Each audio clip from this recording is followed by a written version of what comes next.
Pues bueno, entre que hemos acabado tarde esta mañana, hemos ido a comer y acabamos de volver, pues ha pasado pues un poquito de tiempo. La siguiente ponente es Ana María Goy Yamamoto, que es profesora del Centro de Estudios de Asia. Es también investigadora del Centro de Estudios de Asia Oriental, perteneciente igualmente a la UAM. Se ha formado investigador en las universidades Erasmus en Rotterdam, Hitotsubashi en Tokio y la Complutense de Madrid. Ha sido profesora visitante en el instituto. Bueno, no es necesario que glosemos el currículum, lo tienen ustedes en la página web. Así que, como andamos cortos de tiempo, Ana, si te parece, te doy directamente la palabra. Muchísimas gracias por venir y por compartir con nosotros. Disculpa que es una mala hora, te he puesto una mala hora, pero fueron cuestiones de horario. Así que, pues nada, muchas gracias y te cedo la palabra. La que tú quieras. Muchas gracias. Muchas gracias, don Ramón, por la invitación. ¿Se escucha? No se oye. A ver. No. A ver, mejor, sí. Mejor porque además, disculpas a la manera japonesa, porque tengo la voz que la he intentado recuperar a marchas forzadas durante el día, que estaba completamente afónica para poder poderles hacer la presentación. Bueno, mi idea es más o menos hablar un poco de unos antecedentes, aunque ya la profesora Carmen Tirado ya nos ha puesto muy, digamos, en situación con respecto al Japan-Europe Economic Partnership Agreement, ¿no? Al acuerdo comercial o del partenariado económico de Japón y la Unión Europea, pero es poner un poco unos antecedentes para entender un poco qué retos tenemos en la estructura de consumo actualmente en Japón, en los consumidores, cómo consumen los hogares, y de ahí, bueno, pues cuáles son los efectos de este acuerdo y en concreto, bueno, pues un poco unas ideas de cómo nos afecta a España, aunque como digo, ya muchas cosas en parte se han ido comentando. Realmente, bueno, pues los antecedentes los podemos ver un poco pues en la globalización que digamos que ya tenemos como el síntoma de la economía, ¿no? De cómo se mueve el mundo, que no hay prácticamente barreras. Estábamos comentando hace poco pues casi como las personas incluso tienen casi comportamientos muy similares, ¿no? Los jóvenes viajan y ya no les podemos casi distinguir de nacionalidades cuando viajan, etcétera. Aunque sí que todavía hay diferencias, yo abogo por las diferencias y las convergencias, que es a lo que me dedico a investigar precisamente. También el antecedente, digamos que por qué Japón también acelera bastante el proceso, tanto en principio de la negociación del TPP, cuando estaba todavía Estados Unidos, luego posteriormente el TPP-11, que se ha puesto en vigor unos días antes, realmente el 31 de diciembre del 2018, antes que el acuerdo que estamos aquí tratando con la Unión Europea, y ese cambio de parecer, o sea, esa rapidez, digamos que e involucración de Japón para terminar acuerdos económicos, que no era, digamos que su tradición, viene en parte dada por las medidas que ya hacía en campaña Trump, ¿no? La visión de Trump en Economics por la visión de Abenomics. Abe, actualmente el primer ministro que más tiempo ha estado, que está, digamos, en activo como primer ministro en Japón, no acaba de cumplir justamente su récord, necesita un poco de la economía, y eso es su idea original, necesita de la economía para cambiar muchas de las estructuras, digamos, que están ahí inherentes, prácticamente clavadas en el Japón de la posguerra, tanto a nivel económico como a nivel social. Quiere dar flexibilidad, quiere hacer que la economía japonesa sea global, y la firma, digamos que de los tratados implicaba también hacer despertar a muchas de estas empresas anquilosadas un poco en el cliente japonés, en el costumbrismo japonés, y también darle aire a aquellas empresas nuevas que se están intentando crear y que tienen todavía un poco difícil el papel del emprendedor, digamos que en Japón. Y esto, como digo, contrasta claramente con las medidas proteccionistas de Trump. Entonces, este orden liberal, pues bueno, pues tanto Japón como la Unión Europea han sido los baluartes de intentar proclamar este orden liberal y no cambiar esas reglas, sino precisamente establecer este tipo de partenariado para afrontar todos los proteccionismos que empiezan, las voces de proteccionismo que empiezan a surgir a la larga. Y por otro lado, el partenariado económico ocurre entre dos sociedades, vamos a considerar la europea en su globalidad y también la japonesa, entre dos sociedades que tienen unos niveles de renta que están relativamente desarrolladas, pero que además son economías muy maduras, entonces tienen que buscar nuevas formas de entenderse. Y entre ellos realmente tenían, y la manera en la que se han negociado mucho las cuestiones de cada uno de los capítulos que componen el acuerdo final, ha sido en sesiones muy paralelas, equipos muy paralelos y, como hemos dicho, bastante transparentes. No sé si va a funcionar esto, porque algunas veces funciona, ¿no? Esto lo que... A ver si... Es un vídeo, perdón. Voy a ir para atrás.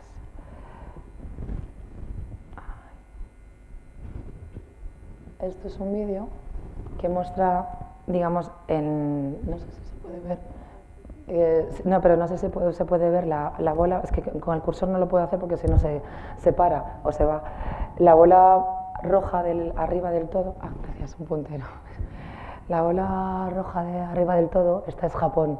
Lo que mide es la complejidad económica, que es un índice que ha creado el Massachusetts Institute of Technology, en el que lo que intenta es ver las variables del tamaño, digamos, que de la economía con la capacidad, la diversidad que tiene de productos, de bienes y de servicios que exporta y que además son más líderes, digamos, ese país en concreto, cuando a lo mejor su capacidad económica o su nicho de mercado, por así decirlo, que le correspondería en cuanto a cuota de mercado global, pues no responde a lo mismo. El caso de Japón es que es el país, digamos, que con mayor complejidad económica, tiene una gran variedad de productos, unos 280, digamos, que son el listado del MIT, que son líderes en mercados internacionales. Y bueno, por ahí había una bolita, digamos, que violeta, que al principio estaba mejor colocada, que era España, y que ahora mismo está por aquí abajo. La cuestión es que presento esto porque ahora mismo, digamos, que este liderazgo de Japón se ve amenazado claramente por el incremento de la economía china, tanto en volumen como en cada vez mayor complejidad, que se significa también una complejidad económica, de valor añadido, etcétera, y también el de otras economías asiáticas cercanas como la de Corea del Sur o la de Singapur, que serían esas otras bolitas rojas que están ahí cercanas. Por otro lado, también otra de las evoluciones que hemos ido viendo es la balanza comercial de Japón, cómo ha ido poco a poco siendo cada vez, digamos, que deficitaria con respecto a países con los que tradicionalmente lo era. Bueno, con Estados Unidos ha sido siempre superavitaria, pero con China vemos ya el cambio fundamentalmente en los últimos años. Esto también se debe a que muchas subproducciones se realizan en China que luego se reimportan otra vez a Japón, pero en sí, digamos que ya es una cuenta deficitaria, y con países, digamos, de nuestro motor de economía europeo, ¿no? Con Alemania también es deficitaria, etcétera. Y vemos el caso de Francia, vemos también incluso el caso de España. La línea roja también implica que se está exportando mucho más a Japón de lo que le compramos a Japón. Entonces, Japón ha visto, sobre todo en los últimos años, con la firma de tratados comerciales de la Unión Europea, por ejemplo, con Corea del Sur o con otros países, ha visto amenazada, digamos, que su liderazgo y su capacidad de tener o mantener cuotas de mercado, en este caso en el mercado europeo. Y en este sentido también es otro de las alicientes que ha hecho despertar a Japón, bueno, pues como China estaba firmando tratados comerciales, sobre todo con países de Latinoamérica, para tener un mayor acceso a los recursos, a las materias primas, como Corea del Sur estaba acercándose a economías desarrolladas como Estados Unidos o como la Unión Europea, y entonces en este impasse, digamos, que intenta también fortalecer esa estrategia de abrirse a los tratados comerciales. Aquí vemos un poco la evolución de las exportaciones de la Unión Europea a Japón y a Corea del Sur para ver que, bueno, pues desde el año 2011 que entra en vigor el tratado, sobre todo con Corea del Sur, bueno, pues se ha ido incrementando esas exportaciones, con lo cual la Unión Europea ha tenido una experiencia, digamos que positiva en esa entrada al mercado, y no solamente la queja de que hemos sido invadidos por automóviles marcas coreanas. La Unión Europea quería presentar con este tratado con Corea del Sur lo bien que le había ido, lo bien que estaba exportando, y que por tanto el acuerdo con Japón iba a ser igualmente exitoso. De hecho, bueno, en las importaciones se ve que más bien que la Unión Europea ha ganado en ello. Todo este tratado, todas las, digamos, que renegociaciones anteriores, ya lo ha hablado la profesora Tirado, pero sí que hay una serie de estudios, yo voy más por la parte de los estudios que se habían hecho económicamente, si esto merecía la pena. Y en 2009 ya había un informe sobre qué facilitaría o cómo facilitaría la economía, flexibilizaría la economía entre ambas, digamos que partes, ambos socios, la Unión Europea y Japón, el tener este tipo de tratado de libre comercio. Aquí todavía no se hablaba, pues, de las especificidades de lo que iba a ser el tratado, que ha sido probablemente más ambicioso de lo que en origen se pensaba. Pero aquí, sobre todo, bueno, no eran solamente las ganancias que se hacen, bueno, millones de euros como están puestos ahí en aranceles, pero sobre todo se le advertía a Japón que lo que iba a ganar realmente Japón en bajar sus barreras no arancelarias iba a ser mucho más favorecedor a sus clientes, a sus habitantes, a los japoneses, bueno, a las personas que viviesen en Japón, porque accederían a precios accederían a bienes y servicios a unos precios muchísimo más competitivos, con mayor surtido, y que harían o despertarían esa economía japonesa. Con este informe no solamente la Unión Europea, pero también evidentemente el gabinete de Abe lo tenía en cuenta para intentar forzar precisamente la apertura o el despertar de esa economía, que ese es el tercer pilar realmente de la política de Abenomics. En esto, si vemos ya dirigido un poquitín más al tema que vamos a tocar aquí, que es el consumo, en lo que gasta realmente los hogares, bueno, pues nos vamos a encontrar con varios retos. El primero de ellos es que, bueno, teníamos una economía que está con unos crecimientos realmente muy leves, muy atonos, en los que había persistido una deflación, y que la política expansionista que estaba llevando el Banco de Japón, ¿no?, con su director, con su presidente, el señor Kuroda, hasta la fecha, ha sido una política precisamente de llenar el mercado de dinero para que la gente se animase a consumir y para poder salir de esa deflación. Fundamentalmente porque ya con Naoto Kan, y por la desgracia que ocurrió en el 2011, se estableció una subida de los impuestos para poder ir sufragando, aparte de los impuestos que precisamente ha hablado Cristina, de la reconstrucción de Japón, etcétera, para poder ir sufragando y tener, digamos, que suficientes ingresos en el gasto público hacia esa reconstrucción, se estimaba ese paso, ¿no?, del 5% al 8% y al 10%. El paso al 10% realmente estaba ya pactado prácticamente para hace 18 meses, bueno, 19 ya prácticamente.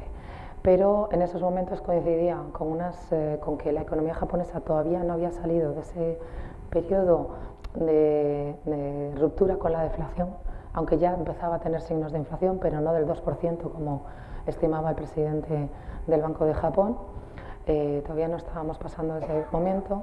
Se consideraba que la economía estaba con una cierta fragilidad para poder asumir otra subida de un 2% del impuesto sobre el consumo, y además también tocaba elecciones, y por otro lado Paul Krugman, que había sido condecorado con el Nobel de Economía pues 2 años antes, que además es de los que había estudiado mucho la economía japonesa con su trampa de la liquidez y con todas esas cuestiones, directamente habló con Abe diciéndole que sería un grave error el poner a la economía digamos que bajo presión contra las cuerdas, subiéndoles más el impuesto en estos momentos, que el impuesto podía realmente esperar hasta que la economía tomase un poco más de pulso. Ese pulso realmente no ha llegado, pero Las promesas, algunas veces políticas, hay que cumplirlas de algún momento determinado, y también las cuentas. Recordemos que Japón tiene, dentro de las economías desarrolladas, la mayor deuda pública del mundo, 250%, o sea, 2 años y medio de producción económica, ¿no?, que está endeudada Japón.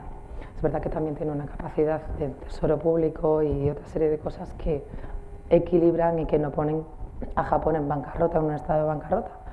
Pero bueno, toda esta situación de este incremento del 8 al 10% que se ha producido precisamente el 1 de octubre pasado, bueno, pues ahora se están empezando a salir precisamente los primeros informes. Y son bastante contradictorios. Por un lado, digamos que las asociaciones de las empresas dicen que no lo están sufriendo tanto, que realmente ha habido es verdad que hubo un récord de ventas de consumo, unas ventas digamos, al consumidor incrementadas en un 9,5% en el mes de septiembre, haciendo frente a esta subida, ¿no? Pues la gente aprovechando pues, para comprar los últimos televisores de 8K, que es una de las nuevas tecnologías con las que también el gobierno programa ciertas obsolescencias para incentivar el consumo en Japón, los automóviles, etcétera. Bueno, pues todo esto sí que vio surgir sus ventas en septiembre, pero dicen que tampoco las ventas han bajado sustancialmente. Digamos que todas estas grandes empresas dicen que no les han bajado o tanto como ellos esperaban. Pero el caso es que de todos modos otras voces son un poco más discordantes, que son las voces del retail, de las tiendas en sí, de las cadenas de ventas, que sí que dicen que han notado un poco un parón y que están digamos que preocupados por esa época de hielo que va a venir al respecto. Luego, por otro lado, también hay una cuestión, y es que este impuesto del 10% no es, antiguamente casi todas las subidas era a todos por igual, pero en esta, viendo los problemas que podía causar, han creado, digamos que diferentes grupos o aplicaciones del IVA, o sea, como nosotros aquí el IVA reducido, ¿no?, y el IVA normal, etcétera. Y esto ha provocado una confusión enorme entre los consumidores, que todavía no entienden qué están pagando, cuándo están pagando o qué porcentaje, digamos, que ha subido en ello. Generalmente casi todo lo que son servicios, más los servicios, comer fuera, hostelería, etcétera, es la que ha subido al 10%, y la alimentación, etcétera, se ha quedado todavía en el 8%, pero es de una manera temporal. Al final acabarán en el 10%. Y otro de los problemas que nos vamos a encontrar, aparte de este problema, digamos que en el corto plazo, que bueno, siempre se solucionan, siempre se esquivan en un cierto tiempo, más o menos de medio año, un año, generalmente hay problemas o retos de la economía japonesa y de los consumidores mucho más a largo plazo. Y en este realmente nos vamos reflejados muchas sociedades. Me refiero, Japón está a la cabeza.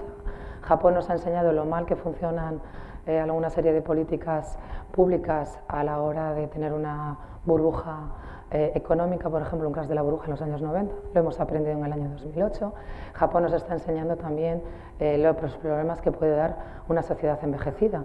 Y realmente ABE, por ejemplo, en estos momentos casi todos los planes económicos y las políticas que está aplicando las está haciendo con un escenario de una población actualmente en Japón de 126 millones de habitantes, pero que va a ser de 100 millones de habitantes en el año 2050. Estamos hablando de población envejecida con una gran longevidad en la que no están entrando inmigrantes fundamentalmente, o personas, digamos, que puedan ayudar, o políticas que puedan ayudar a tener una mayor conciliación familiar o a tener más hijos, etc. Y este declive poblacional también es algo que nosotros tenemos que tener en cuenta desde el mercado europeo, cómo vendemos y a quién estamos vendiendo, qué mercado estamos vendiendo. El mercado al que vamos a tener que dirigir es un silver market, no se le dice grey, pero se le dice el mercado plateado, porque las sienes plateadas piensan y consumen mucho. Es un mercado que también está con una gran despoblación rural. En el 77, más o menos, para hacernos una idea, teníamos un 79% de la población en zonas urbanas, el 79% de los hogares, perdón, en zonas urbanas. Cuando hablamos de consumo muchas veces hablamos de hogares, ahí hay un poco el lapso, y un 21% en zonas rurales. Pues actualmente estamos hablando de un 93% de hogares en zonas urbanas y ya lo poco que queda, el 7% en zonas rurales. Se está despoblando mucho Japón, se están quedando vacías muchas ciudades que son realmente históricas, que eran puntos de turismo, digamos que abundante en los años 80, etcétera, y se está todo concentrando en la ciudad. Esto también provoca una problemática, provoca retos, o también se puede ver, provoca oportunidades. Se puede hablar de logística, se puede hablar de otra serie de servicios o de bienes que pueden llegar a zonas rurales. Pero hay que tener en cuenta qué tipo de hogar nos estamos encontrando, con qué capacidad adquisitiva, etcétera, nos estamos encontrando en esta zona. En la evolución de hogares, también, aunque aquí no sé si lo pueden ver, pero está puesto en azul los hogares unipersonales, en ese naranja lo que serían los hogares sin niños, que pueden ser tanto parejas jóvenes, o sea, lo que se llaman los dinks, ¿no? O las parejas ya de nido vacío, personas que ya sus hijos ya han salido, digamos que del hogar. Y luego estarían las familias nucleares, o sea, padres con hijos, y ya los monoparentales, y luego otro tipo de hogares, 3 generaciones, etcétera. Con la migración de los años 60 ya hubo un cambio bastante importante, pero lo que más destaca a futuro de Japón es el gran incremento que tenemos de los hogares unipersonales, y muchos de estos hogares unipersonales son de personas mayores de 65 años. La generación del boom, los Dankai Junior, los que nacieron después de la posguerra, no quieren, de alguna manera, son las personas que han creado Japón, que disfrutan también de la mayor capacidad adquisitiva en general. Luego tenemos también una pobreza relativa en Japón bastante importante, y es un problema muy muy importante, pero el que no me da tiempo aquí a hablar. Además nos interesa a la gente que consume, por eso quitamos esa parte en el día de hoy. Pero esas personas mayores de 65 años que se acaban de jubilar, que tienen casi todos los activos económicos, el 70% de los activos económicos financieros en Japón está en personas mayores a 47 años actualmente. Entonces, estas personas que se acaban de jubilar, que tienen los fondos, etcétera, son las que pueden consumir, y en muchos casos no quieren vivir con sus hijos, o no quieren que sus hijos se encarguen de ellos hasta que realmente lo necesiten. En un momento que quieren mantener su independencia, quieren todavía viajar, quieren todavía tener sus gastos, y por tanto funcionan en otro tipo, digamos que de estamento, que lo que estábamos habituados. En el año 2030, o sea, en una década, vamos a tener 30 millones de hogares, más de 20 millones de hogares, casi un 30% de los hogares unipersonales en Japón. Esa es una de las tendencias, digamos que clave. Y aquí, claro, vemos más hogares unipersonales, pero también cuánto consumen. Bueno, poco a poco. Digamos que también van a consumir de media un poco menos. Estamos hablando de casi de unos 8,2-3 millones de yenes en un consumo privado únicamente, en gasto corriente. A nivel de consumo por hogares y por zona regional, nos damos cuenta que también la urbanización implica una polarización de la economía, en el sentido de que solamente hay ciertas regiones que superan en un índice, digamos que 100, que superarían, estaría en la línea, digamos que azul es el 2005, y la línea, digamos que amarilla, es el 2018. Y solamente pues algunas zonas centrales son las que realmente concentran toda esta riqueza. Esto significa que, claro, también todas las aplicaciones de marketing generalmente acaban siendo muy focalizadas. Llegan primero a la ciudad metropolitana, a Tokio, y a partir de ahí se expanden, pero donde está el grosso del consumo todavía está en esa zona regional. Una de las medidas, digamos que de AVE, era intentar precisamente diversificar, potenciar las economías regionales, pero esto todavía a día de hoy en consumo todavía no se consigue fácilmente. Este cuadro es un poco también para ver la evolución de cómo consumen los hogares japoneses en general, para saber que la esfera exterior es la que son los últimos datos de 2018 sobre la contabilidad nacional. Y entonces, en 12 grupos de gasto, que es lo que utilizamos internacionalmente con las estadísticas de la OCDE, lo que vemos es cómo ha ido aumentando el gasto, digamos que de la parte de alimentación, que evidentemente va a ser uno de los puntos puntos donde podemos centrarnos también en nuestras exportaciones, el gasto de la parte de vivienda y también poco a poco los gastos, digamos que médicos y de transporte, fundamentalmente. Y si lo vemos por grupos de edad, esto sería lo que ocurre en el año 2005 y lo que está ocurriendo actualmente en 2018. Donde vemos las diferencias, se lo resumo ya porque como estoy yendo muy deprisa no les voy a dar tiempo casi para que lo vean con más detalle, aunque luego tendrán subida la presentación en la página web. Es sobre todo una tendencia que cada vez los grupos de mayor edad consumen más en comida y esto por tanto es una oportunidad sobre todo de cara a los productos gourmet, productos de denominaciones de origen, etcétera, de los que vamos a hablar en la parte europea. El gasto en vivienda también ha aumentado, la vivienda es la renta, o sea, se está recuperando los precios de la vivienda en Japón y luego hay una convergencia en gastos, por ejemplo, como el de transporte. El último apartado, esa parte última de color verde oscuro, si ven también la parte de mayor edad es donde mayor consumen en esa miscelánea. En esa miscelánea están los gastos, por ejemplo, para mascotas, mercado muy importante en Asia y también muchísimo más en Japón porque te cuestan menos o no sé si se podría decir, autorrealizas de una manera muy diferente con una mascota que con un hijo. Entonces es más fácil, tienes menos problemas, menos gastos de educación. ¿A dónde le vas a mandar a la universidad a tu gato? Gastan más en gatos que en perros. Otro dato también importante, digamos, que de consumo, que gustan más, etc. Están los gastos de mascotas, están los gastos de lujo, la joyería y todos los productos, por ejemplo, de marroquinería, de marcas de lujo, en los que España tiene un potencial importante, o de diseño, o sea, productos de diseño para el hogar, que no solamente son los muebles, pero de decoración, etc., están incluidos en esta miscelánea. Y si vemos a mayor edad, mayor gasto en esta miscelánea. Gastan menos en comer fuera, pero gastan más en la recreación alrededor de lo que significa su estilo de vida. Los japoneses cada vez, una tendencia clara es que cada vez gastan más en experiencia más que en cantidad o en propiedad. ¿De acuerdo? Eso también es otra de las cuestiones.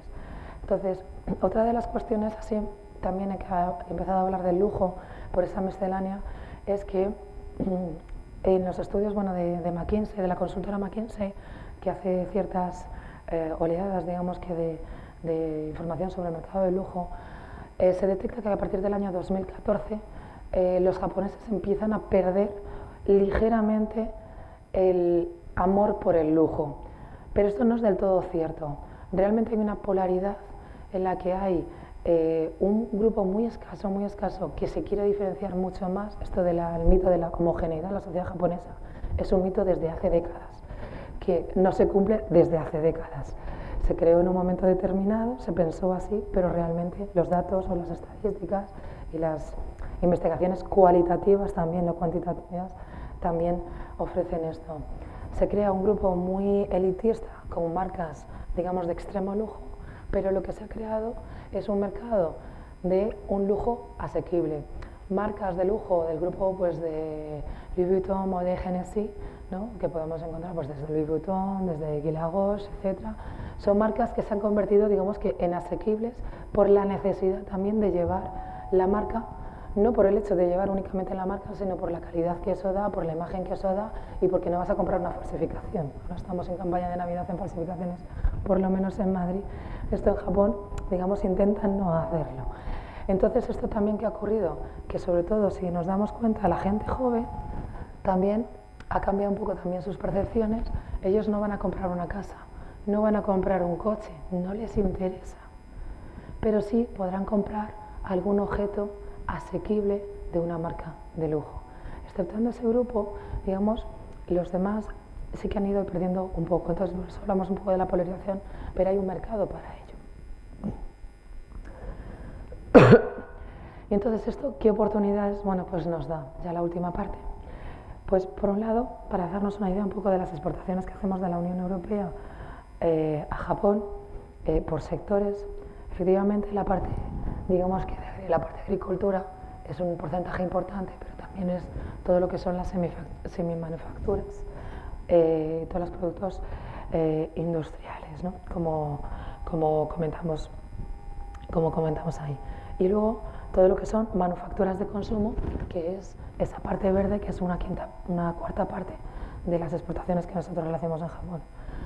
Por el contrario, las importaciones que nosotros recibimos de Japón están bastante centradas, son mucho menos diversas. Nosotros tenemos una capacidad desde la Unión Europea de llegar a un mercado mucho más amplio. Podemos hacer desde el B2B hasta el B2C, o sea, podemos vender tanto a industria como a consumidores finales. Y yo no digo que Japón no nos pueda vender a nosotros consumidores finales, etc., pero está muy centrado en una parte muy industrial. Y ahí, digamos que Japón, o sea, tiene también espacio para mejorar, porque como digo yo, todos los retos también son oportunidades que podemos ver, pero tenemos que tiene todavía unas vías o unas vistas un poco más estrechas que las que nosotros podemos ya fomentar desde el hecho de que tenemos exportaciones, canales abiertos y presencia ahí. Es verdad que la presencia europea, y de ahí la importancia del tratado, es que por potencial no estábamos a la misma altura que Estados Unidos. Estábamos con una cuota del 5% de exportaciones que es muy mínima con respecto a un mercado tan potente como el japonés. Entonces, ¿qué nos ha dado este acuerdo? Ya aparte, mucho lo ha comentado la profesora Tía, con lo cual ya no me voy a ir a centrarme en ello, ¿no? Pero desde las denominaciones de origen, desde poder entrar en las licitaciones públicas, etc. Pero bueno, a lo mejor una de las cosas que no se ha mencionado es que es un tratado que hace mucha incidencia en las pymes.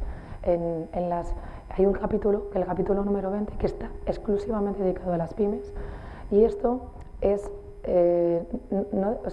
puede llamar la atención, pero no debería llamarnos la atención.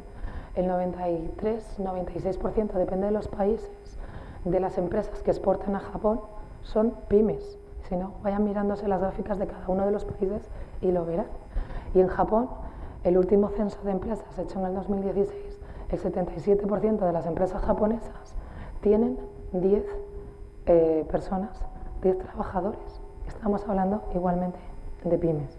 Entonces, el favorecer a las pymes, información, ayuda en acceder a un mercado extranjero, ayuda en los estándares internacionales que Japón no cumplía tan claramente, aceptar o hacer aceptar a Japón estándares ISO, que a nosotros nos parecería algo lógico, pero que Japón creaba su norma para crear esa barrera no arancelaria.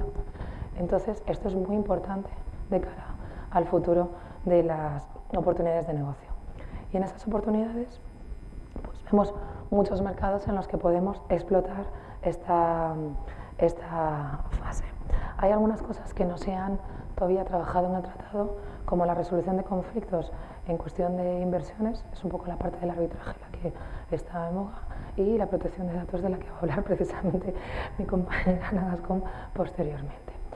Otra cosa bastante importante es cómo se están moviendo las empresas japonesas de cara a un asunto que lo tenemos ahí en la vuelta de la esquina, ahora con las elecciones que tenemos en Gran Bretaña, la localización de empresas. Esta localización de empresas va a cambiar necesariamente porque la situación que tenemos, perdón, ha salido la siguiente, es que todas estas empresas del mercado mayoritario para Japón, de localización de su sede central europea, está en Gran Bretaña, en siguiente lugar, generalmente en Düsseldorf, en Alemania, Frankfurt, algunas zonas, pero generalmente Düsseldorf, y Amsterdam, en Países Bajos. Ya hay varias empresas que han solicitado su inscripción en la Cámara de los Países Bajos, la Cámara empresarial japonesa en los Países Bajos, estimando justamente la salida de su sede británica, manteniendo parte financiera por la fiscalidad que les conviene, pero toda su operatividad y toda su, digamos que, esencia a nivel europeo, de titularidad, etcétera, a territorio europeo. Con España, ¿cómo estamos aquí? Bueno, ¿qué es lo que nosotros exportamos? ¿Qué es lo que exporta Japón a España? Pues en muchos casos también esas manufacturas, fundamentalmente lo que es la industria de la automoción. Pero ¿qué es lo que importa De España, pues bastante más variado, aunque también depende mucho por épocas. Y lo que tenemos fundamentalmente es desde la parte, digamos que de alimentación, todo lo que es la parte del cerdo, que es lo que ha ido aumentando, por tanto, donde tenemos oportunidades, como bien se ha mencionado antes, cuestiones también farmacéuticas, la cuestión de parte de química, marroquinería, que está en la parte, digamos que de marrón, etcétera. Para verlo un poquitín, digamos que en gráficas, esta es la evolución de lo que hubo las importaciones de Japón de 1995, del año 2005 y de lo que ahora importamos de Japón. Hemos cambiado, digamos que de sector, y esto seguirá aumentando probablemente porque compraremos, digamos que todavía más coches, también más bebidas alcohólicas, pero en el comercio exterior, el comercio con España de las exportaciones, pues teníamos una peculiaridad en el 95, que exportábamos coches, la época del Seat Panda, que se hacía aquí, el Ford Ka también se exportaba muy bien a Japón. Y luego ya nos hemos ido centrando en la parte más de alimentación, de química, ¿no? El vino, por ejemplo, el aceite de oliva, etcétera. Y entonces, pues en esos nichos de mercados, lo bueno es que España también ha sabido diversificar cada vez más su oferta. Y en algunos sectores, no pongo aquí todos, tenemos oportunidad, digamos que de negocio, porque el negocio va a seguir aumentando, aunque los precios vayan bajando, precisamente bajan porque los aranceles se han ido quitando. Europa tenía un gran problema en el tratado, sobre todo España y Francia habían tenido un gran problema en sus ventas, en el tratado que Japón había firmado con Chile, de la venta de los vinos chilenos, de crear también marca de Chile, etcétera, y ahora ya España va a poder intentar crear presencia de marca y presencia sobre todo de denominaciones de origen, que era otra de nuestras asignaturas pendientes en el caso, por ejemplo, de las bebidas alcohólicas en Japón. Se ha hablado de que era el tratado de los quesos por coches. Efectivamente, en quesos también tenemos una oportunidad, pero no tengo aquí las gráficas para ver, por ejemplo, la evolución del sector de la marroquinería, donde ahí ganamos mucho, el sector de la joyería, donde también España puede aportar bastante. De hecho, ya esta es la última diapositiva y espero que dentro de la rapidez hayan podido más o menos seguirme dentro de la voz que tengo. Estos son los efectos económicos que tiene el tratado. Se habla de que en el escenario más optimista la Unión Europea iba a crecer un 0,29% en su anual. Japón es la que ganaba, sobre todo por esa bajada de las barreras no arancelarias, como había comentado, pero España, dentro de los países europeos, está relativamente bien enfocada dentro de ese escenario positivo, con un crecimiento del 0,24%, que no es pequeño en este tratado con la Unión, o sea, de la Unión Europea con Japón. Seguro que se podrían hablar muchas más cosas, pero bueno, espero que haya podido dar una overview, ¿no? Una visión más o menos activa de todo el tratado. Gracias. No sé si... Nos has dado una charla súper interesante de los hábitos de consumo de Japón, además muy interesante para muchos empresarios que tienen que apuntarse hacia dónde tienen que dirigir su target. Si me permiten una sola pregunta, porque vamos muy mal de tiempo y tiempo crucecito.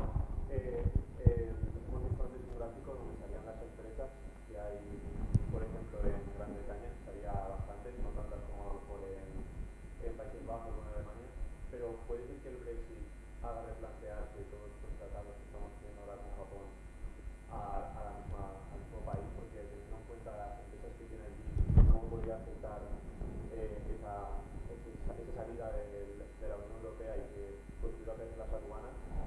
¿Eso puede hacer que Japón se replantee de alguna manera el tratado con Europa o intenta hacer uno solo para...?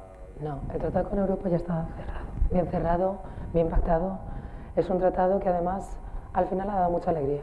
O sea, porque ha sido además la forma que además se presentó el día antes de un G8 en Hamburgo, enfrente de Trump y de Theresa May en su momento, etcétera, tanto que Trump y Theresa May al día siguiente, no sé si fue el 8 de julio de 2017 o el 9 de julio, cuando Trump de repente después de digamos la presentación de este tratado dijo nosotros vamos a firmar, refiriéndose a Theresa May, vamos a firmar el supertratado de Estados Unidos con Gran Bretaña. Gran Bretaña ha ido corriendo, digamos, a buscar un tratado con Japón y están en negociación ahora mismo, porque veían que se les iba. Pero o sea, fiscalmente, financieramente, tú puedes tener todavía las operaciones en Londres, pero lo que es toda la titularidad, etcétera, traspasarla a un domicilio europeo no es tan complicado. Y eso es lo que, si eso da estabilidad, seguridad, los japoneses aman profundamente la estabilidad, odian el riesgo y solamente les gusta el riesgo, no quiere decir que no tomen decisiones arriesgadas, las toman arriesgadas cuando saben que en un largo plazo van a tener éxito. Pero una inestabilidad a corto plazo y una inestabilidad sobre todo jurídica les pone nerviosísimos. Entonces necesitan ir rápido y buscar esas bases y llevan ya gracias a quien nos ha presentado el presidente, llevan ya 2-3 años estudiando bien las situaciones y sabiendo perfectamente que pueden hacer el cambio rápido. Por eso están tomando ya posiciones dentro de Europa. Bien, de acuerdo, muchísimas gracias. Gracias Ana. a ti. Sin Gracias a la cuestión de continuidad, pasamos a nuestra otra Ana, que presentará el compañero Juan Ángel. Muchísimas gracias. Te acompaño.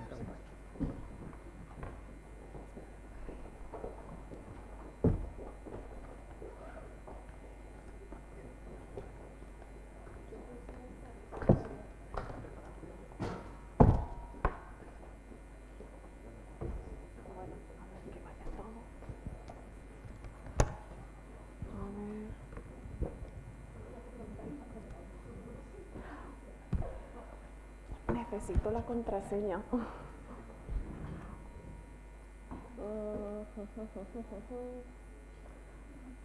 Voy a preguntar la contraseña del ordenador.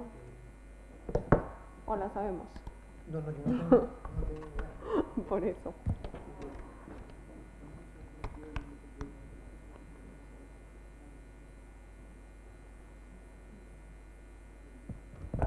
Bueno, yo voy a continuar con lo que le has preguntado igual, porque me he quedado con ganas de responderte algo añadido a lo que ha dicho Ana María sobre el tratado. ¿Se me oye? ¿No? Yo proyecto, no pasa nada, que he hecho mucho teatro. Entonces, el problema está en que, digamos que el mensaje desde Japón hacia Reino Unido hubiera sido quedaros dentro, que es mejor para todos. Pero va a venir el informático ahora y... sí, tranquilo, yo les estaba aprovechando, a mí me das un espacio y yo empiezo a hablar. Bueno, pues eso, que la cuestión está en que Reino Unido quiere negociar un tratado con Japón, pero Japón ya les ha dicho, no, es que tú no eres la Unión Europea, van a hacer un tratado con ellos, pero no tiene la misma capacidad de negociación el Reino Unido por separado que la Unión Europea entera como mercado. Entonces el Reino Unido ha dicho, no, pero que vamos a negociar, ofrecernos las mismas condiciones. Y Japón le ha dicho, no, perdona, tú no eres la Unión Europea, no vamos a negociar lo mismo contigo. Lo siento, es que como son temas en los que yo también trabajo y aprovechando que tenía unos minutos.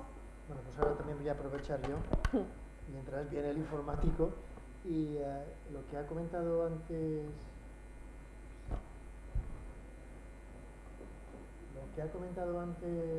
Ana, del perfil del consumidor, perdona que haga un poco de detenedor mientras...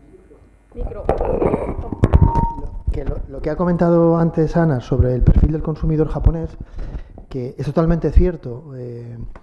Tenemos técnicas para estimar a nivel agregado del país un parámetro que en finanzas es muy importante y se llama aversión al riesgo. Entonces esto mide algo así como un poco lo que te molesta cada unidad de riesgo por una unidad adicional de rentabilidad que tú tengas de satisfacción, ¿no? Y la aversión al riesgo en Japón es muy alta. Y de hecho, eso además está correlacionado con lo que, aprovechando que estoy aquí, voy a hablar otra vez de mi libro, comentaba en la ponencia mía, ¿no? Y es que la mayor parte de las emisiones de deuda japonesa soberana están en manos de los propios japoneses. Es decir, no solamente sienten que es un deber con su país, sino que, claro, es un activo de renta fija que les da una rentabilidad, aunque sea pequeña, pero segura, y no quieren ir a la renta variable. Bueno, era un pequeño apunte mientras ponían la... Porque por alguna razón no lo tengo bien en el USB, pero os voy a ir contando y mientras voy gestionando esto, no os preocupéis si se abre.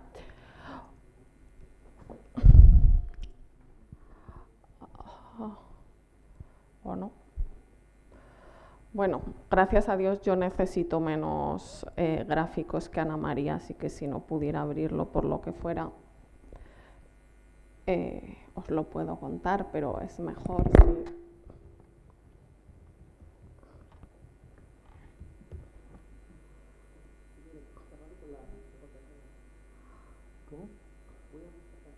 No, ya está.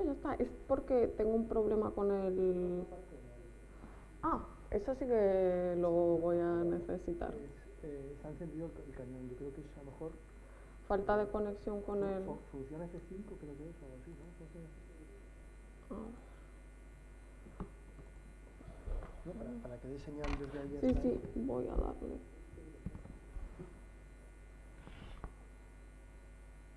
Creo que es función, ¿no? Pero mira, igual es porque lo han desconectado y han conectado el otro. Bueno, Sí. acaba de bajar tú y... Vale. No, lo que estás haciendo.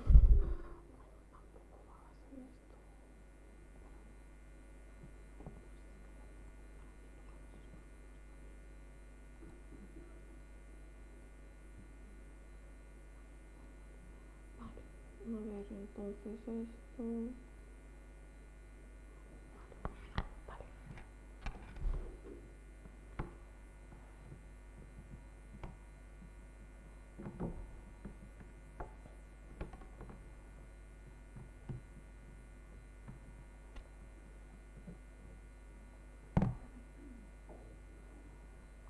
Ahora sí.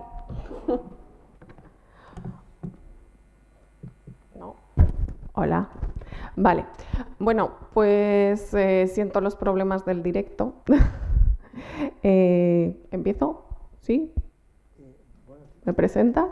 teóricamente debería presentarte, pero si quieres empezar... Pues adelante. Bueno, voy a hacerlo muy rápido por las ganas que tiene Ana de empezar. Muy rápidamente, Ana, agradecer a Ramón, por supuesto, la posibilidad de presentarte. Es todo un placer. La siguiente ponente que tenemos con nosotros es Ana María Gasco Marcén. Ella es doctora en Derecho por la Universidad de Zaragoza, miembro del Grupo de Investigación Japón en dicha universidad. En la actualidad es profesora de Derecho Internacional Público y Relaciones Internacionales en la Universidad de Zaragoza. Y bueno, pues tiene, a pesar de su juventud, pues tiene unas ganas enormes, como se puede comprobar, y ha trabajado también, pues por ejemplo, para la Dirección General de Derechos Humanos y Estado del Derecho del Consejo de Europa. Tiene pues ya para su juventud una dilatada experiencia profesional y por supuesto una gran experiencia docente y por supuesto también investigadora. Tiene pues numerosos trabajos de investigación publicados sobre todos, colindando alrededor de lo que nos va a hablar hoy, que es la protección de datos personales. Y cuando quieras, Ana, puedes empezar. Muchas gracias. Pues muchísimas gracias por la presentación, muchísimas gracias por darme la oportunidad de estar aquí. La verdad es que es una fantástica organización de este congreso. Entonces, la verdad es que tengo mucha suerte porque las que me han precedido en el uso de la palabra ya han introducido, aunque ellas no lo sepan, un poquito mi tema. Y es porque yo voy a hablar un poco de la protección de datos en la Unión Europea, que sabemos todos que a día de hoy es una de las grandes prioridades que tiene la Unión Europea, pero también lo es, en cierta manera, no de la misma, pero similar, en Japón. Entonces voy a hablar un poco de qué es lo que tenemos ahora mismo en la Unión Europea, para luego ver qué es lo que ha hecho Japón y cuál es el acercamiento entre Japón y la Unión Europea en materia de protección de datos personales.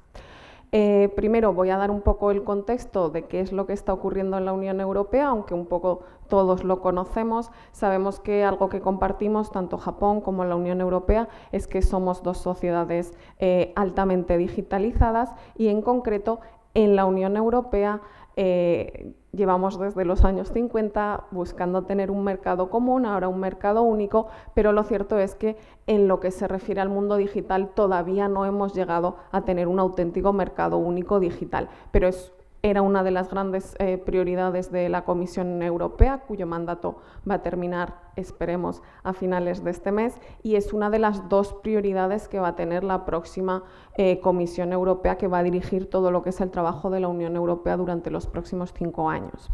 Entonces, este mercado único digital es un deseo de la Unión Europea conseguirlo, y por eso muchas de las iniciativas legislativas, probablemente de los programas más importantes que va a tener la Unión Europea en los próximos años, van a ir todos muy relacionados a este mercado único digital, porque pensamos que es en el único ámbito en el que podríamos llegar a competir, es lo que le ocurre a Japón, pero también estamos viendo que nos estamos quedando atrás después de otras economías como Estados Unidos, China, etcétera. Pero creo que para mí es importante acercarme a la protección de datos no solo desde un ámbito económico, porque es verdad que lo primero que me venía a la mente con las presentaciones que me han precedido es que podemos hablar todo lo que queramos de libre circulación de servicios y de mercancías, pero si esto no va acompañado de datos personales, no vamos a poder utilizar todo el potencial de ese flujo económico que puede existir entre Japón y la Unión Europea, porque cada vez es más importante. La verdad es que al final es un cliché, pero se habla mucho de que los datos son un poco como el petróleo, que es el nuevo combustible que hace fluir la economía, pero a veces esa aproximación me parece que olvida algo que es parte del corazón de la Unión Europea, ¿no? Que es que esto es un derecho fundamental. No estamos hablando solo de economía, no estamos hablando solo de dinero, estamos hablando de algo que al menos en la Unión Europea consideramos que es parte de nuestros derechos fundamentales. Entonces, de hecho, la Unión Europea, en la Carta de Derechos Fundamentales de la Unión Europea, tiene un artículo 8 que reconoce nuestro derecho fundamental a la protección de datos personales. Más allá de, aunque esté relacionado con nuestro derecho a la privacidad, esto es un derecho fundamental específico reconocido como tal. Y probablemente todos conocemos, todos nos acordamos del Reglamento General de Protección de Datos. En realidad la Unión Europea tiene normas de protección de datos desde los años 90, pero esto se regulaba especialmente a través de una directiva, y sabemos que la directiva nos fija unos resultados, pero cada uno de los estados tiene cierta libertad para tomar las medidas necesarias para llegar a esos resultados.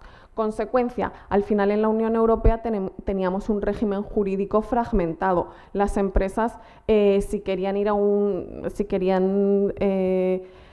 tener una libre transferencia de datos en un Estado u otro de la Unión Europea, llevar a cabo determinadas actividades, sabían que tenían que contratar a alguien que les dijera, pues el régimen de protección de datos en este país es este.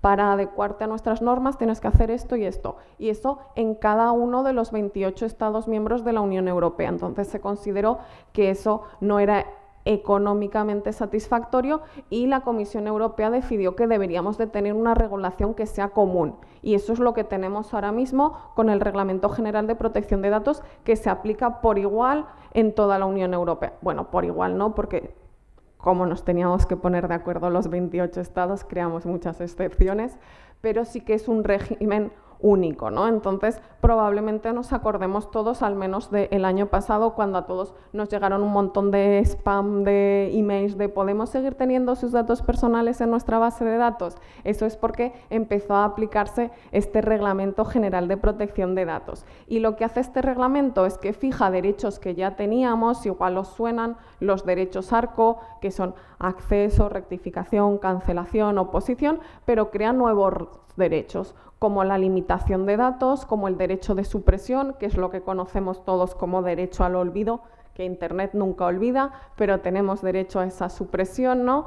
Y crea obligaciones como que si si estamos procesando datos personales a escala o datos sensibles, las empresas tienen que tener un delegado de protección de datos, crea principios como el de la ventanilla única, para que si tienes un establecimiento en uno de los estados de la Unión Europea, solo tengas que enfrentarte a una única autoridad de protección de datos y no a las de los 28 Estados miembros o aquellos en los que realices tus actividades.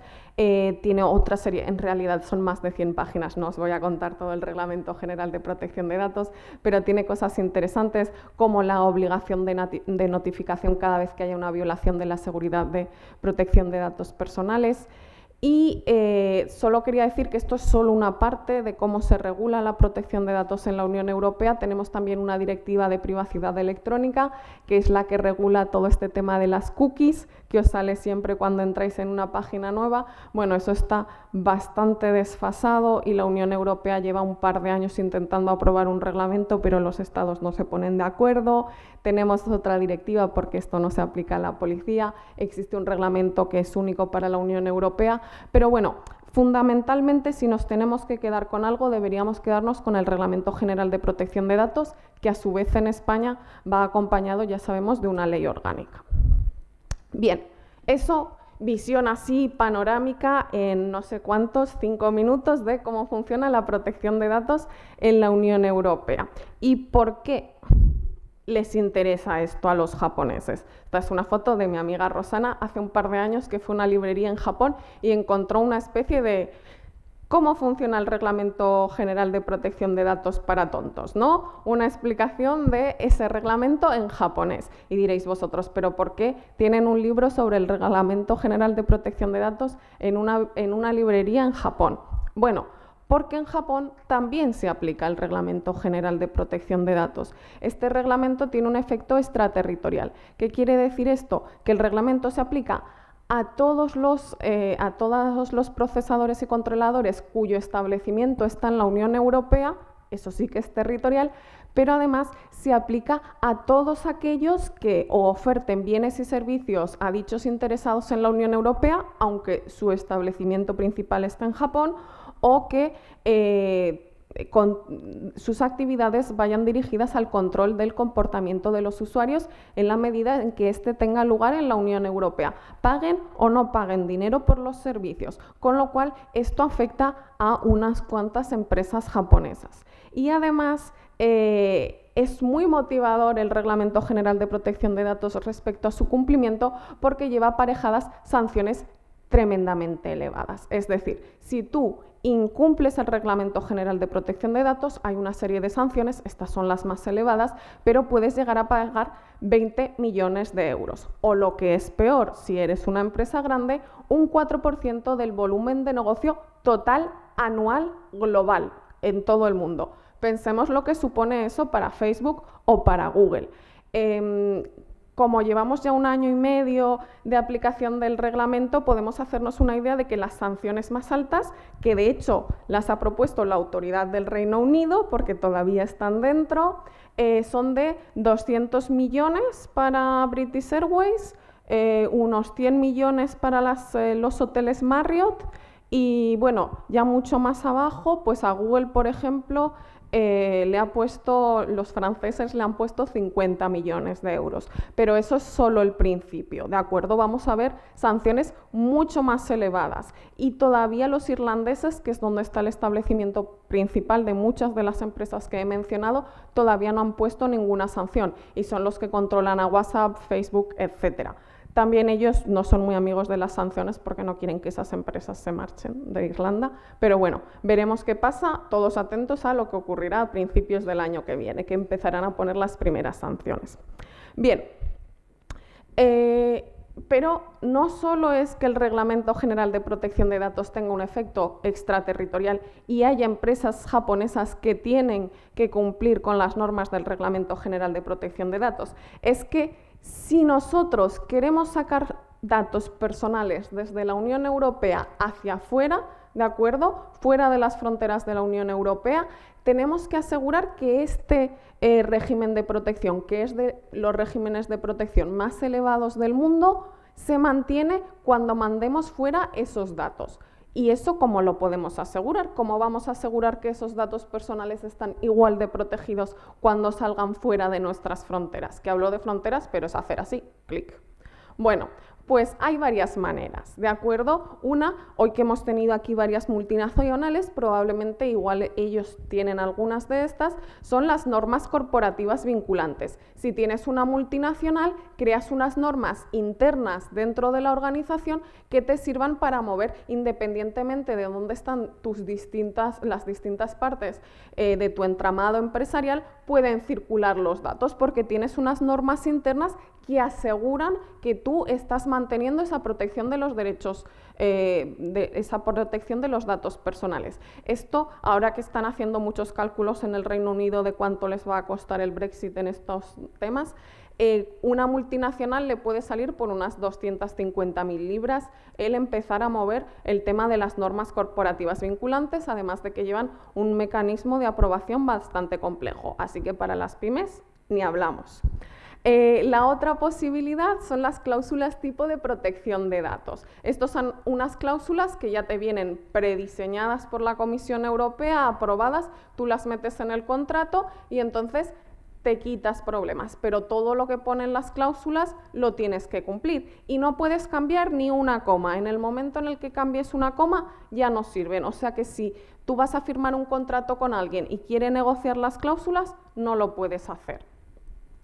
Luego, el reglamento ha creado nuevos mecanismos, pero todavía no se sabe cómo van a funcionar, que son los códigos de conducta y los mecanismos de certificación.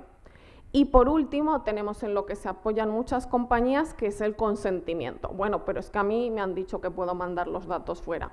Bueno, pues eso nos dice el regulador que solo si el interesado ha dado explícitamente su consentimiento a la transferencia propuesta y que se le tiene que informar de los posibles riesgos y es solo algo excepcional. ¿Cuál es la mejor manera, sin ninguna duda, de mandar datos fuera?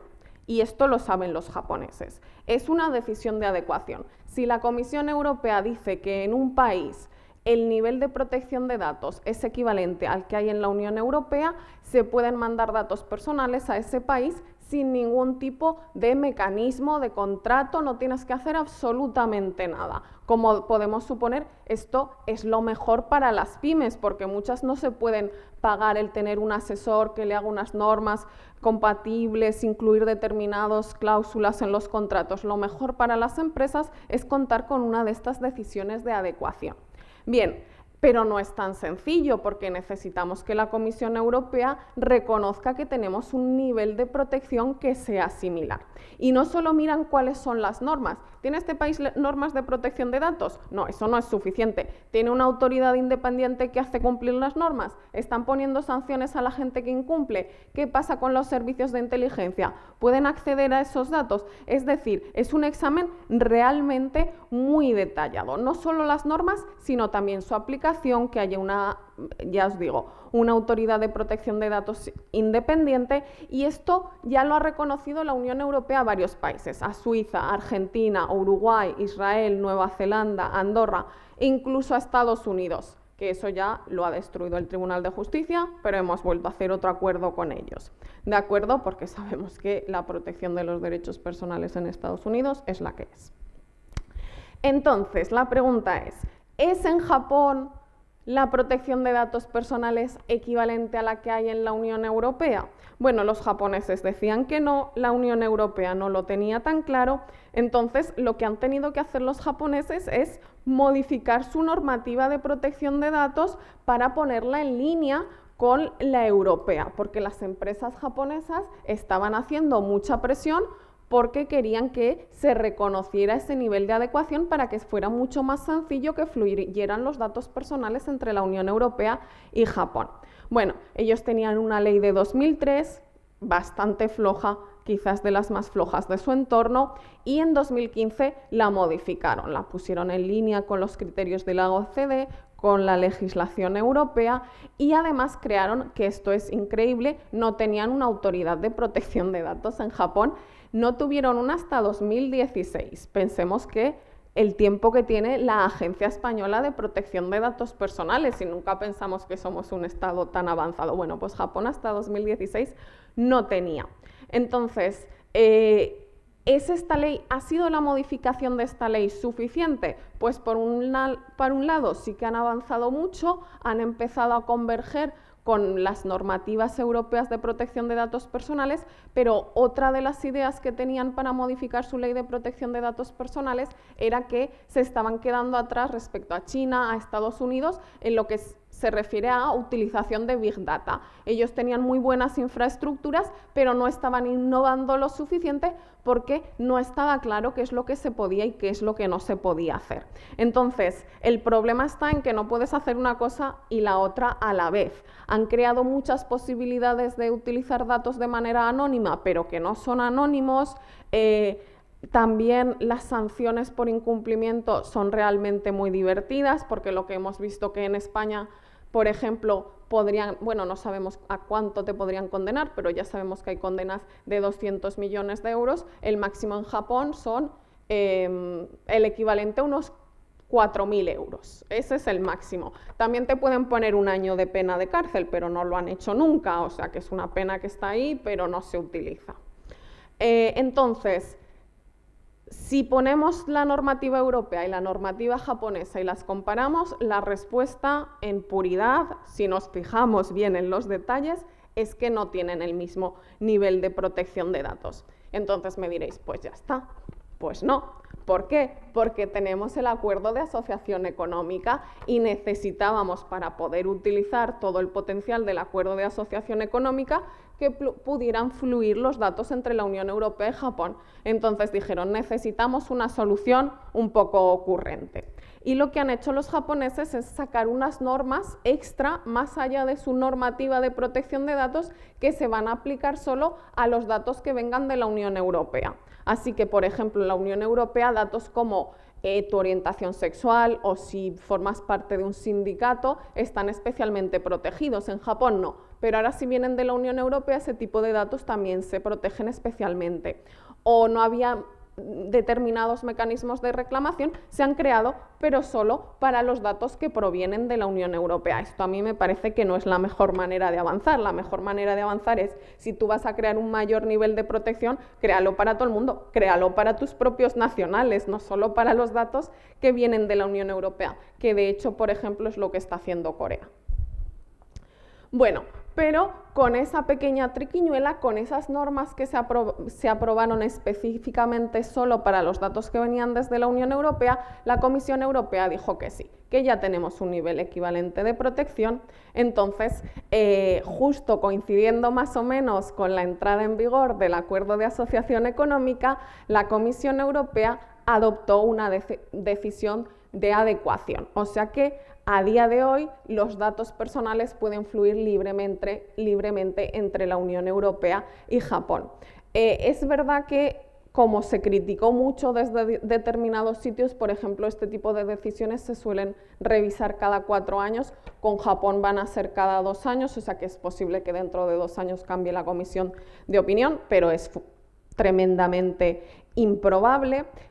Y es importante para las empresas japonesas saber que, aunque hay una libre circulación de datos personales, cuando estén tratando esos datos que provengan de la Unión Europea, tienen que tratarlos con estas salvaguardas especiales, es decir, durante todo el ciclo de utilización de esos datos tienen que tener protocolos diferentes para utilizarlos, no solo cumplir con las normas japonesas. Y además las autoridades japonesas, y esto tiene que ver con el acceso a los datos por las autoridades de inteligencia japonesa, etcétera, han tenido que firmar una serie de declaraciones, cartas, pues la ministra de Justicia, etcétera, de que no van a hacer un uso inapropiado de los datos personales que provengan de la Unión Europea, que van a minimizar su uso, etcétera. Y lo que es interesante es que Japón tiene la misma norma en su regulación, es decir, no se pueden sacar datos personales de Japón fuera de Japón si no es a un país o a un sitio con un mecanismo que presente un nivel equivalente de protección. Entonces, ¿quiénes son los primeros que se han llevado una decisión por parte de Japón de que nuestra protección es equivalente a la suya? Pues la Unión Europea. El Reino Unido también ha conseguido ya una, por si acaso terminan saliendo, que en ese lado estén cubiertos. Pero es muy interesante porque desde luego Japón a nosotros no nos ha pedido que hagamos nada extra. Y la Comisión Europea y Japón también, esto es algo que han anunciado a bombo y platillo, porque se convierte en el mayor área de flujo de datos personales seguros del mundo, porque al final estamos hablando, pues eso, de todos los consumidores europeos más los consumidores japoneses. Entonces, yo creo que es una decisión muy importante porque puede facilitar mucho, porque no hay otras zonas del mundo que cuenten con tanta facilidad para que, estando protegidos los datos personales, puedan fluir entre la Unión Europea y Japón. Así que es muy importante, sobre todo en el ámbito de los servicios, podemos explotar esto muchísimo. Sobre todo es muy importante para las pymes que no tienen todos esos mecanismos que he dicho que ya de por sí facilitaban este libre flujo de datos personales. Si bien las empresas japonesas tienen que recordar que tienen que prestar esas salvaguardas especiales y adaptarse a esas normas complementarias.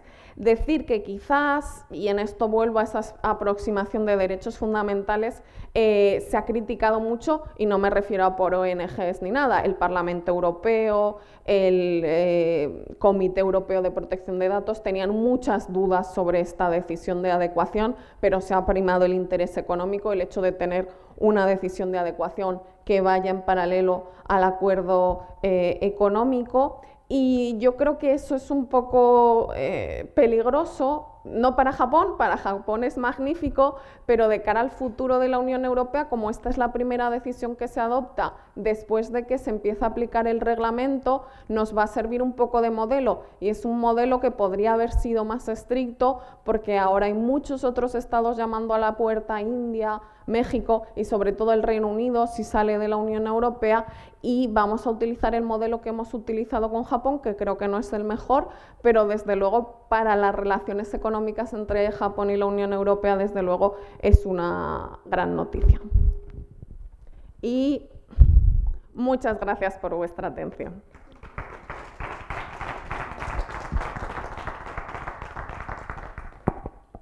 Muchas gracias, Ana. Ha sido sorprendentemente clara, concisa y nos ha dejado tiempo de sobra para poder hacer preguntas, y has corregido de repente todo el desfase casi horario que llevábamos, ¿no? Pues voy a abrir un turno de preguntas en el floor, en la audiencia, y adelante.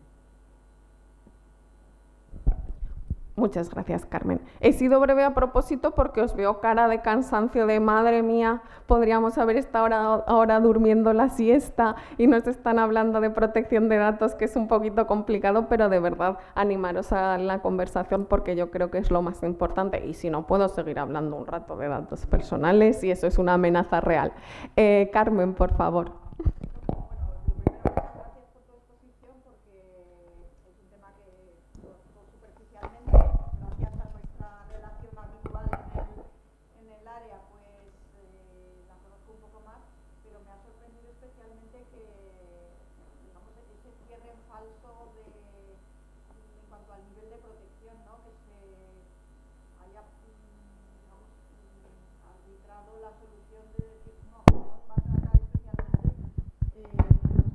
De la Unión Europea, pero es que es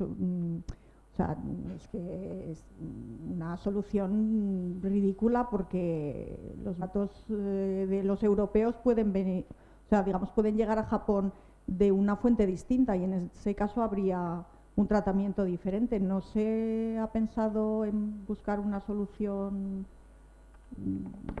diferente? No sé, es que me llama muchísimo la atención, me he quedado muy sorprendida, porque el tema de la protección de datos muchas veces lo dices, pues es que no hay fronteras, entonces es que no tiene sentido decir los datos provienen de un sitio o de otro, ¿no? Bueno, dar vueltas sin más. Pues es muy buena pregunta.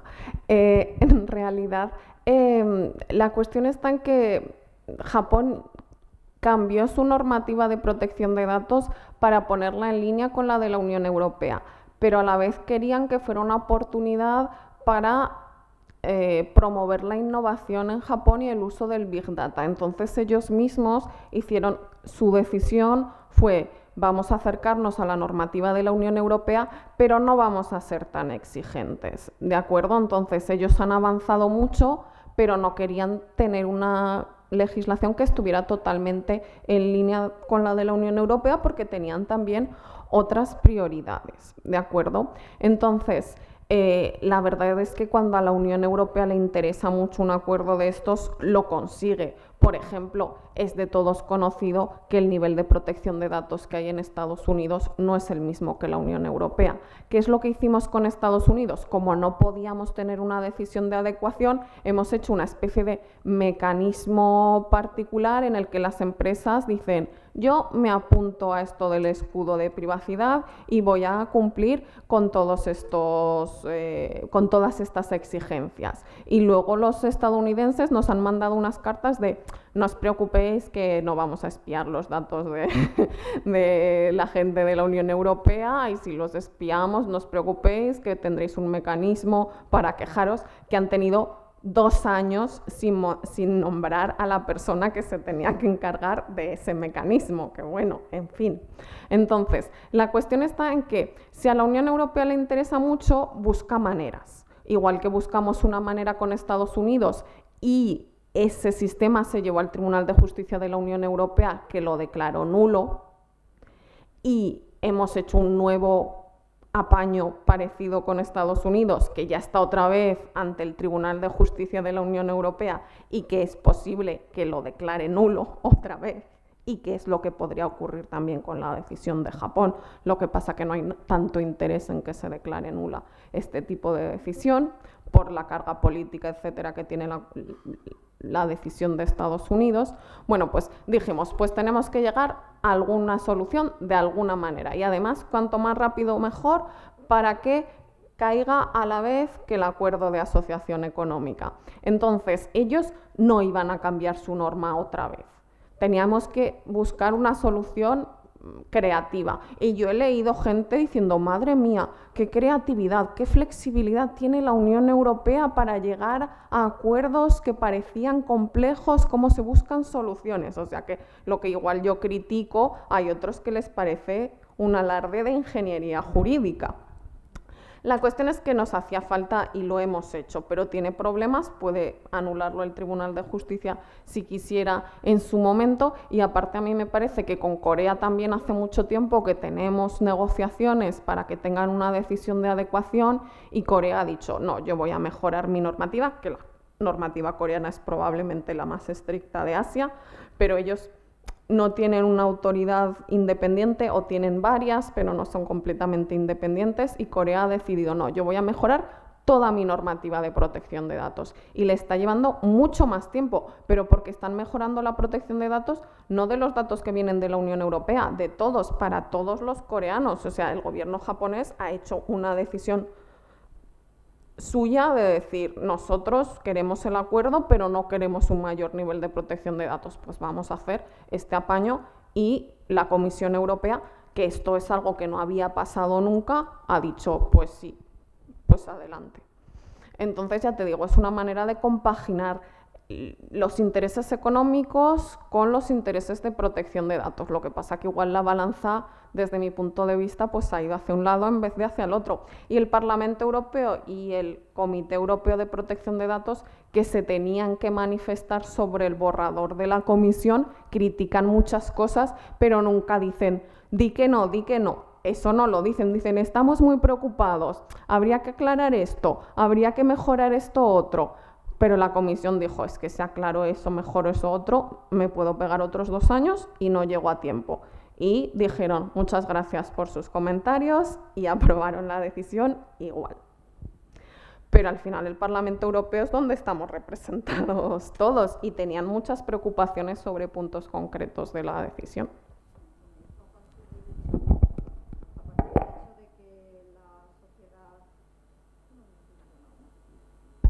La sociedad japonesa es mucho más conservadora que la sociedad en los países europeos. Entonces, determinadas cuestiones como la orientación sexual o religiosa pueden influir de una manera trascendente en la vida profesional y personal de una persona. Digamos, el conocimiento de esos datos, ¿no? que quizás no tendrían ninguna trascendencia en Europa y sí la tendrían en Japón. Desgraciadamente, Desgraciadamente, la cuestión está en que nosotros hemos visto unas razones por las que se puede discriminar a las personas y hemos pensado que eso tiene que tener una protección especial. Que no esté protegido igualmente en Japón no quiere decir que no existan esos tipos de discriminación que de hecho son patentes en Japón. Muy bien, pues muchas gracias. Tenemos que cerrar aquí ya, vamos a hacer un break, ¿no? Y después, pues más, no sé, como aquello de los cartoons, ¿no? No se vayan todavía, aún hay más. Sí, nos queda la charla final, la mesa redonda, pero antes vamos a, como tenemos el estómago todavía vacío, vamos a ver si podemos llenarlo con algo más ahí fuera. Muchas gracias y seguimos.